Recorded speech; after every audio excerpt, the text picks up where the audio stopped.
বলেন নফস বলেন যে নফসটাকে আল্লাহ রাব্বুল আলামিন ইল্লিনে বা সিজ্জিনে প্রিজার্ভ করে রাখছেন। পাশাপাশি আমাদের আমল নামাগুলো তিনি সংরক্ষণ করছেন। আমল নামা এবং আমাদের দেহ একসাথ হবে, একসাথ হয়ে কিয়ামত দিবসে আমাদের হিসাব দিতে হবে। তাহলে এই যে একটা সূত্র, এই যে পৃথিবীটাকে একটা সূত্র মেনে চলতেছে। আপনি যখন কুমড়ার বিচি লাগান, কুমড়া গাছ হয়, সেখান থেকে কুমড়াই ধরে। নারিকেলের বিচি লাগান, নারিকেল থেকে সেখানে নারিকেলের গাছ হয়, নারিকেল ধরে। এই যে সূত্র, এই যে সূত্র মেনে চলছে, করইর কাঠের যেই দাম, করই কাঠ যেই দিন দেয়, যে পরিমাণ সময় সে লাস্টিং করে, লোহা কাঠ তার চেয়ে বহুগুণ বেশি লাস্টিং করে। তার মানে তাদের ভিতরে একটা সূত্র সে তারা মেনটেন করে। করই গাছের সূত্রটা মেনটেন করতেছে, নারিকেল গাছের সূত্রটা মেনটেন করতেছে। মহাবিশ্বের মধ্যে, সৌরজগতের মধ্যে একটি গ্রহ আরেকটি গ্রহকে যেমন ধাক্কা দিচ্ছে না, তারা অকুল্লুন ফি ফালাকিন ইয়াসবাহুন, প্রত্যেকেই যে নির্দিষ্ট একটা কক্ষপথে ঘুরতেছে, এরা সূত্র মেনে চলছে। আর এই পৃথিবীতেও আপনি যত কিছু করেন, বীজগণিত বলেন, পাটিগণিত বলেন, আপনি পরিমিতি বলেন, ত্রিকোণমিতি বলেন, যত রকমের গণিত রয়েছে, পুরো গণিতটা একটা সূত্র। আপনি যদি বলেন ফিজিক্স, কেমিস্ট্রি, পদার্থবিজ্ঞান, রসায়ন বিজ্ঞান, এই সবগুলো সূত্রের সমন্বয়ে তৈরি। তাহলে পৃথিবীটাও টিকে আছে সূত্রের মাধ্যমে। আল্লাহ রাব্বুল আলামিন নিজেও বলতেছেন যে আমি হচ্ছি সূত্রের দিবসের মালিক, মালিকি ইয়াউমিদ্দিন। আমি হচ্ছি যেই দিন আইন, যেদিন এই মহাবিশ্ব কিভাবে চলবে তার একটা সূত্র আমি তৈরি করেছি। আমি যেদিন কলমকে বলছি উক্তুব, লেখো, যেদিন আমি সূত্র প্রয়োগ করেছি, সূত্র ব্যবহার করেছি, সূত্র যেদিন আবিষ্কার করেছি, সূত্র যেদিন তৈরি করেছি, আমি সেই দিবসের মালিক। আবার এই দিন অর্থ আমরা যদি বলি যে বিচার দিবস, তাহলে সূত্রের দিন থেকে বিচার দিন, এই টোটাল সিস্টেমটা, টোটাল সময়টা আল্লাহ রাব্বুল আলামিনের নজরদারিতে আছে। আল্লাহ রাব্বুল আলামিন যেদিন এই মহাবিশ্বের জন্য সূত্র বানাইলেন, এবং যেদিন আল্লাহ রাব্বুল আলামিন এই সূত্র অনুযায়ী আবার বিচার করবেন, টোটাল দিনগুলোর মালিক আল্লাহ রাব্বুল আলামিন। সুতরাং সেই রব্বুল আলামিন নিজেকে বলতেছেন যে মালিক ইয়াউমিদ্দিন, master of the day of judgement, বিচার দিবসের মালিক, অথবা master of the day of law, তিনি সূত্রের দিনের মালিক। প্রিয় হাজিরিন, সেই রব আমাদেরকে এই পৃথিবীতে পাঠাইছেন, এবং আল্লাহ রাব্বুল আলামিন তিনি নিজের প্রশংসা করতে ভালোবাসেন। আল্লাহ নিজের প্রশংসা নিজে করতে ভালোবাসেন। এই জন্য আল্লাহ নিজের প্রশংসা নিজে করছেন এবং আমাদেরকেও নির্দেশ দিয়েছেন প্রশংসা করার জন্য। এই জন্য আল্লাহর প্রশংসা করার সর্বোত্তম মাধ্যম, সর্বোত্তম সিস্টেম হচ্ছে মুখ। আমরা বলি মুখের ইবাদত করা সহজ, কিন্তু না, বাস্তবে শয়তান আমাদের পিছে এমনভাবে লাগছে মুখের ইবাদত করাটাই কঠিন হয়ে গেছে। শারীরিক ইবাদত এখন আমাদের জন্য অনেক সহজ। শারীরিক ইবাদত কি? হজ করা, সালাত আদায় করা, এই ধরনের শারীরিক ইবাদতগুলো আমাদের জন্য এখন মৌখিক ইবাদতের চেয়ে সহজ। যদি মৌখিক ইবাদত আসলেই আমাদের জন্য কঠিন হয়, একটু চিন্তা করে দেখেন, আমার সামনে খাবার আসছে, আমি বিগত 1 মাসের হিসাব যদি নেই, এই খাবার খাইতে আমি কয়টা দিন বিসমিল্লাহ বলেছিলাম? আমি কয়টা দিন ঘর থেকে বাইর হইতে বিসমিল্লাহ তাওয়াক্কালতু আলাল্লাহ বলেছিলাম? কয়টা দিন আমি কোনো জায়গায় পৌঁছে আমি বলেছি রব্বি আনসিলনি মুনসালাম মুবারাকা ওয়া আনতা খায়রুল মুনসিলিন। আজকে আমরা মসজিদে প্রবেশ করেছি, কয়জন লোকে পড়ছি আল্লাহুম্মা ইফতাহলি আবওয়াবা রাহমাতিকা নাওয়াইতু সুন্নাতাল ইরতিকাব মা দুমতু ফি হাযাল মসজিদ। কয়জন লোক মুসাফা করে আমরা দোয়া পড়ি, কয়জন লোক আমরা সালামটা শুদ্ধভাবে দেই, কয়জন লোক আমরা এই মৌখিক ইবাদতগুলো করি। কিন্তু দেখা যায় এই মৌখিক ইবাদতের ব্যাপারে সালাতের মধ্যে 2 রাকাত বিশিষ্ট সালাতের মধ্যে হোক, 4 রাকাত বিশিষ্ট সালাতের মধ্যে হোক, আমরা যে তাশাহুদ পড়ি তার প্রথম কথাটাই হচ্ছে আত্তাহিয়াতু। আত্তাহিয়াতু, আত্তাহিয়াতু মানে কি? সকল মৌখিক ইবাদত। আত্তাহিয়াতু অর্থ সকল মৌখিক ইবাদত।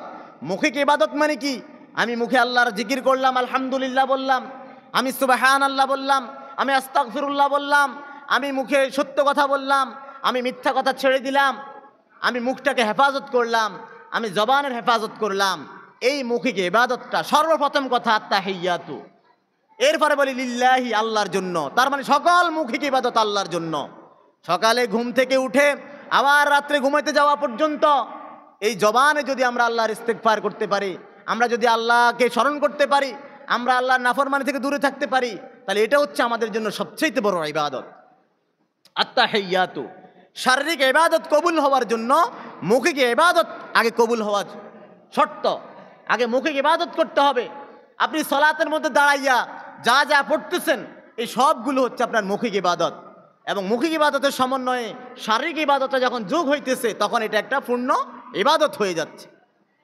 আত্তাহিয়াতু, সকল মৌখিক ইবাদত লিল্লাহি, আল্লাহর জন্য। ওয়াসসালাওয়াতু, সকল শারীরিক ইবাদত। ওয়াত-তাইয়্যিবাত, সকল পবিত্র বিষয়। তার মানে আল্লাহ অপবিত্রতাকে ভালোবাসেন না, আল্লাহ অপবিত্রতাকে পছন্দ করেন না। আল্লাহ রাব্বুল আলামিন পবিত্রতাকে পছন্দ করেন। এজন্য আমার সকল মৌখিক ইবাদত, আমার সকল শারীরিক ইবাদত, আমার সকল পবিত্র বিষয়, এগুলো আল্লাহ রাব্বুল আলামিনের জন্য। সুবহানাল্লাহ। এ তাশাহুদের প্রথম অর্থ। প্রিয় হাজিরিন,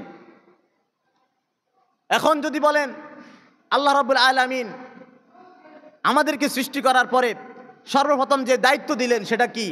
আমাদের জন্য 5 ওয়াক্ত সালাতকে ফরজ করে দিলেন। আমাদের মৌখিক ইবাদত এবং শারীরিক ইবাদতের মধ্যে আমরা যদি খেয়াল করি তাহলে এই মৌখিক ইবাদতগুলো আমাদেরকে জান্নাত পর্যন্ত নিয়ে যায়। এবং শারীরিক ইবাদতের মধ্যে যদি সালাত হিসাব করি, আর সালাতু মেরাজুল মুমিন, সালাতটা হচ্ছে মুমিনের জন্য মেরাজ স্বরূপ। আর আল্লাহ রাব্বুল আলামিন সালাতের ব্যাপারে বলছেন যে আউয়ালু মা ইউহাসাবু বিহিল আবদু ইয়াউমাল কিয়ামাতিস সালাম। রাসূলের মাধ্যমে ঘোষণা দিচ্ছেন যে সর্বপ্রথম এই সালাতের হিসাব হবে।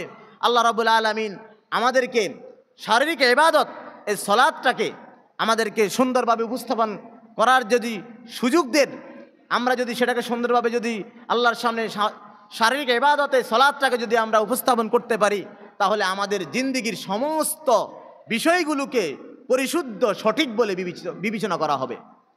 প্রিয় হাজিরিন, আল্লাহ রাব্বুল আলামিন বলছেন যে ইন্নাল ইনসানা খুলিকা হালুয়া, নিশ্চয়ই মানুষদেরকে দুর্বল করে তৈরি করা হয়েছে। আবার হালুয়া মানে হচ্ছে মানুষদেরকে অস্থির প্রকৃতির করে তৈরি করা হয়েছে। মানুষ অস্থির প্রকৃতির। ইজা মাস্তাহুশ শাররু জাজুআ, যখন তাদেরকে কোনো অকল্যাণ স্পর্শ করে, কষ্টে নিপতিত হয়, তখন তারা হা উতাস করে, পাগল হয়ে যায়, বেদিশা হয়ে যায়। ওয়াইজা মাসাহুল খায়রু মানুআ, আর যখন তাদেরকে কোনো কল্যাণ স্পর্শ করে তখন তারা অহংকারী হয়ে যায়, কৃপণ হয়ে যায়। ইল্লাল মুসাল্লিন, শুধুমাত্র নামাজি ব্যক্তিগুলো ব্যতীত, সালাত যারা আদায় করে, সালাত আদায়কারী ব্যক্তিরা ব্যতীত বাকিরা সবাই কষ্টের সময় হা হুতাশ করে আর সুখের সময় তারা কৃপণ হয়ে যায়। যেমন একটু আগে বৃষ্টি ছিল, এই বৃষ্টি দেখে আমরা অনেকে আল্লাহকে ডাকা শুরু করছি, কিন্তু যখন বৃষ্টি থেমে গেছে আমরা অহংকারী হয়ে উঠছি। এরকম আমার পরিবারের মধ্যে অনেক বিপদ যখন থাকে, আমরা তাহাজ্জুদ মিস হয় না, কিন্তু যখন পরিবারের মধ্যে সুখ আর শান্তি আসে তখন ফরজ নামাজেরও ঠিক থাকে না। প্রিয় হাজিরিন, এই জন্য আল্লাহ রাব্বুল আলামিন বলছেন ইল্লাল মুসাল্লিন, হ্যাঁ নামাজিরা এমন হতে পারে না, আল্লাযীনা হুম আলা সালাতিহিম দাইমুন, যেই সকল নামাজিরা তাদের সালাতের ব্যাপারে সব সময় সজাগ থাকে। প্রিয় হাজিরিন, আল্লাহ রাব্বুল আলামিন বলছেন সূরা মাআরিজের মধ্যে, আবার সূরা আনকাবুতের মধ্যে বলছেন উতলু মা উহিয়া ইলাইকা মিনাল কিতাব ওয়া আকিমিস সালাতা ইন্নাস সালাতা তানহা আনিল ফাহশাই ওয়াল মুনকার ওয়ালা যিকরুল্লাহি আকবার ওয়াল্লাহু ইয়ালামু মা তাসনাউন। আল্লাহ রাব্বুল আলামিন যেই ওহী তোমাদেরকে করেছেন, তোমরা সেই ওহী অর্থাৎ এই কোরআন তেলাওয়াত করো এবং সালাতকে প্রতিষ্ঠা করো, এবং নিশ্চয়ই এই সালাত অশ্লীল কাজ থেকে মানুষকে দূরে রাখে। প্রিয় হাজিরিন, এরপর আল্লাহ রাব্বুল আলামিন বলছেন ঈসা আলাইহিস সালামকে নির্দেশ দিলেন, মূসা আলাইহিস সালামকে নির্দেশ দিলেন। ঈসা আলাইহিস সালাম বলছেন যতদিন আমি বেঁচে থাকি আমাকে আদেশ দেওয়া হয়েছে আমি যেন সালাত কায়েম করি। মূসা আলাইহিস সালাম যখন মাদায়ান থেকে মিশরের দিকে সপরিবারে চলে যাচ্ছেন, দূরের পাহাড়ে আগুন দেখতে গেলেন। আল্লাহ রাব্বুল আলামিন বলছেন ইন্নানি আনাল্লাহ, সূরা তাহা 114 নম্বর আয়াত, ইন্নানি আনাল্লাহ লা ইলাহা ইল্লা আনা ফা'বুদনি ওয়া আকিমিস সালাতা লিযিকরি, যে নিশ্চয়ই আমি হচ্ছি আগুন না, তুমি যে তাজাল্লি দেখতেছো, যে নূর দেখতেছো, এটা আমারই নূর, নিশ্চয়ই আমি আল্লাহ, আমি ছাড়া কোনো ইলাহ নেই, স্রষ্টা নেই, সুতরাং আমার ইবাদত করো আর আমার স্মরণে সালাত কায়েম করো। প্রিয় হাজিরিন, যুগে যুগে সকল নবী রাসূলের জন্য এই সালাত কায়েম করার কথা বলা হয়েছে। কিন্তু আমরা সালাদটাকে কায়েম তো দূরের কথা, আমরা কোরআনের অর্থই বুঝলাম না, কোরআন কেন আসছে, কোরআনটাকে চুমু খেয়ে আমরা আলমারিতে রেখে দিই। কিন্তু কোরআন বাস্তব কারণ কি, কোরআন কেন আসছে আমাদের কাছে, এই কোরআনটা আসছে মূলত এই কোরআনটা পড়ে অর্থ বুঝে কোরআনটাকে বাস্তবায়ন করার জন্য। না হয় কোরআন আমাদের জন্য সুপারিশ করবে না। প্রিয় হাজিরিন, আমাদের আল্লাহ রাব্বুল আলামিন আমাদেরকে যেই সূত্রের কথা বলছেন, যে সূত্র দিয়ে যেভাবে আমাদের এই নিজাম, এই পৃথিবীর নিজামটাকে ঠিক রাখছেন, সেই রব্বুল আলামিনকে যদি আমরা আমাদের অন্তর্চক্ষু দিয়ে আমরা যদি এই মালিক ইয়াউমিদ্দিন, তিনি সূত্রের দিনের মালিক, বিচার দিবসের মালিক, যদি আমরা আমাদের আকল দিয়ে স্বাভাবিকভাবে এই সূত্রগুলো আমাদের চতুর্দিকে দেখতে পাই, তাহলে আমরা অবশ্যই আল্লাহ রাব্বুল আলামিনের ইবাদত করব। আমরা অবশ্যই আমাদের সকল মৌখিক ইবাদত, শারীরিক ইবাদত, আমাদের সকল ইবাদত একমাত্র আমরা আল্লাহর জন্য করব। আল্লাহ রাব্বুল আলামিন আমাদেরকে আল্লাহর বান্দেগী করার তৌফিক দান করেন। সবাই আমিন। ওয়া আখির দাওয়ানা।